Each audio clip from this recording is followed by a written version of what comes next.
اکثر لوگ سمجھتے ہیں کہ مرد ہی خود لذت حاصل کرتی ہے یا موت لگاتی ہے، جو کہ بالکل غلط ہے۔ کہا جاتا ہے کہ خواتین بھی مردوں کی طرح خود لذت حاصل کرتی ہے۔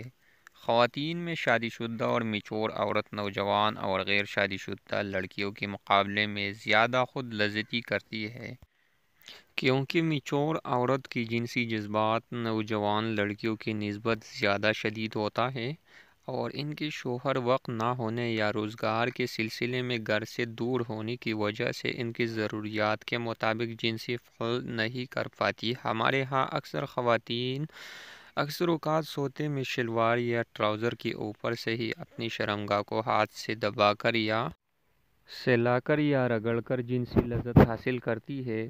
کچھ الٹی لیٹ جاتی ہے، جس سے ان کی شرمگاہ بستر سے دبتی اور رگڑ گاتی ہے، جس سے ان کو مزہ آتا ہے۔ کچھ غسل کرتی وقت یا تنہائی میں اپنی شرمگاہ کو سلا کر یا رگڑ کر یا اس میں کوئی لمبی اور گول جیسے گہرا کوئی پائپ توڑی وغیرہ ڈال کر خود لذت حاصل کرتی ہے۔